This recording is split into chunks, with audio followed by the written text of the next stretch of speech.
Stephen III led the Holy Catholic Church during a time of deep political unrest from AD 768 to AD 772. His major contributions include restoring canonical papal elections and convening a crucial synod to address illegitimate claims to the papacy. Welcome to the Pontiff as we dwell on a visual journey through the lives and legacies of the 267 popes of the Catholic Church, presented by CNewsLive.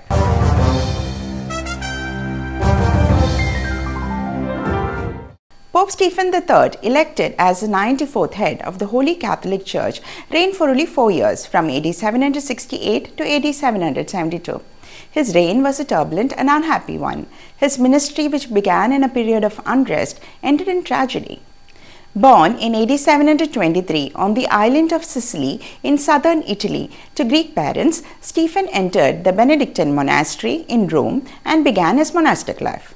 Later, he was appointed to the Lateran Palace by Pope Zacharias.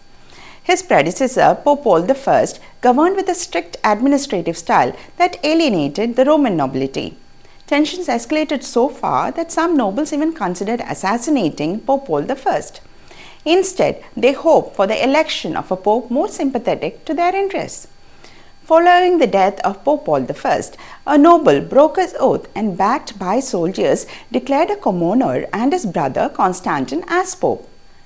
Constantine was hastily ordained and wrote to King Pepin III but received no reply. Soon his support collapsed. His brother was killed by the Lombards and Constantine was arrested.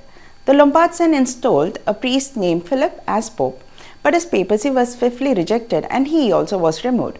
In AD 768, a revolt was led by Christopher, the chief notary of the Holy Catholic Church. On August 1st, Stephen was elected pope by canonical means. 6 days later, on August 7th, he was also consecrated as the Bishop of Rome.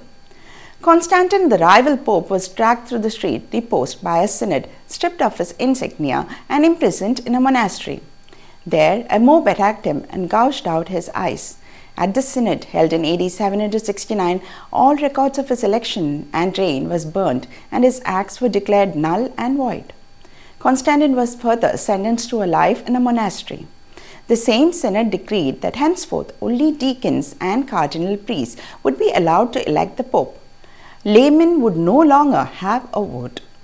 After his election, Pope Stephen III sent envoys to King Pepin III to announce his ascension and to invite Frankish bishops to a synod to address the chaos caused by Constantine's illegal election.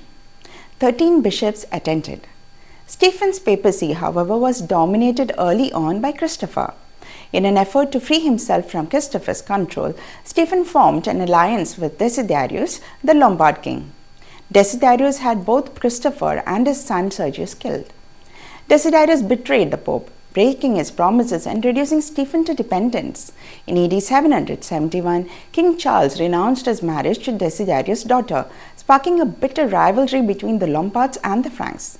These tensions further weakened Stephen's position and brought his reign to a bitter end. Pope Stephen III passed away on 24 January AD 772. His mortal remains were laid to rest in St. Peter's Basilica. Please subscribe to our channel and like our videos.